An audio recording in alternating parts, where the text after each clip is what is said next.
Halo guys, kembali kita bicara soal makan bergizi gratis lagi nih. Ya karena beberapa hari yang lalu Presiden kita Prabowo Subianto menyinggung tentang banyaknya pihak yang menolak program makan bergizi gratis. Nah, Prabowo juga mengatakan bahkan penolakan itu berasal dari kalangan profesor. Ya mulainya Prabowo bicara soal inilah apa ejekan-ejekan yang dia terima gitu ya. Dia menyebut bahwa dirinya sudah terbiasa lah diejek, difitnah gitu. Lalu Prabowo menyebut banyak profesor-profesor yang pintar tapi hatinya tidak gitu. Ya, ini korelasinya dengan tidak mendukung program makan bergizi gratis gitu. Jadi dibilang hatinya tidak pintar. Saya bingung juga nih yang dimaksud dengan hati pintar apa ya? Karena yang saya tahu ya yang pintar adalah otak ya. Kan kita sama-sama tahu kalau hati hubungannya dengan perasaan, otak hubungannya dengan ya kepintaran dan akal pikiran.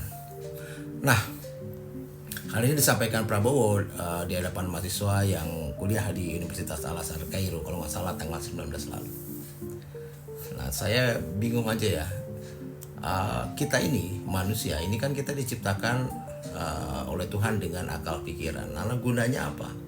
Nah, Tuhan memberikan anugerah kepada kita akal dan pikiran tentunya agar kita tidak hanya mengandalkan perasaan dalam membuat sebuah keputusan.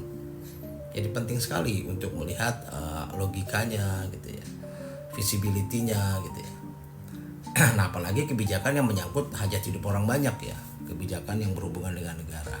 Nah, statement Prabowo ini saya rasa memang sesat pikir ya. Ya, termasuk apa ya? Soal makan bergizi gratis ini. Banyak orang yang tidak setuju atau mengkritisi, tapi sebenarnya menurut saya ini bukan soal tidak setujunya, tapi lebih pada mengedepankan realitas ya. Budget untuk program ini kan sangat besar ya, ratusan triliun. Sedangkan sumber daya untuk mewujudkannya ini belum memadai. Lalu akhirnya apa yang terjadi? Pak Prabowo lawatanlah ke luar negeri, ke negara lain, meminta belas kasihan sana sini agar bisa dibantu dalam mensukseskan program ini. Apa gunanya ya kita punya program makan bergizi gratis jika beras saja masih impor, ikan masih dicuri oleh negara lain, susu masih lekat dengan usaha-usaha nepotisme, bahkan sayur mayur pun masih impor dari negara lain. Nah, program makan bergizi gratis ini tidak ubahnya seperti bencana terhadap APBN. Nah, sedangkan untuk memenuhi anggaran belanja negara ini, Pak Prabowo akhirnya memaksakan menaikkan pajak di tengah ekonomi yang sangat sulit. Nah, justru seharusnya kalau menurut saya Pak Prabowo ini berterima kasih kepada para profesor dan pihak-pihak yang ikut mengkritisi program ini. Ini artinya mereka ini masih peduli dengan keadaan negara. Bukannya malah baper, seolah yang tidak setuju artinya memusuhi, yang mengkritisi artinya memusuhi impian Anda. Nggak seperti itu. Entahlah ya, kenapa ya sejak dekat dengan Jokowi kok sepertinya ya Pak Prabowo ini mengalami penurunan intelektualitasnya. Entah apa sebabnya atau ini cuma perasaan saya aja ya.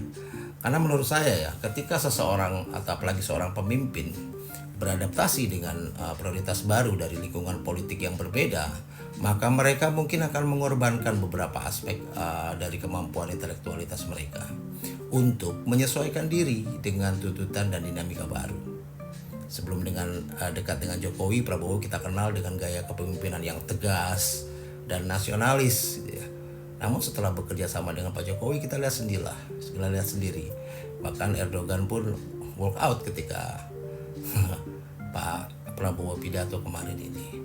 Nah, khususnya terutama dalam kabinet merah putih. Terlihat sekali ada pergeseran dalam fokus kebijakan dan strategi politiknya.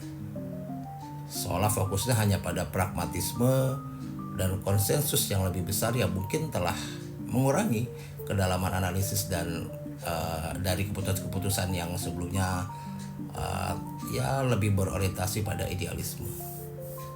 Ya tapi ini kan hanya subjektif ya, interpretasi dan pendapat pribadi. Salam.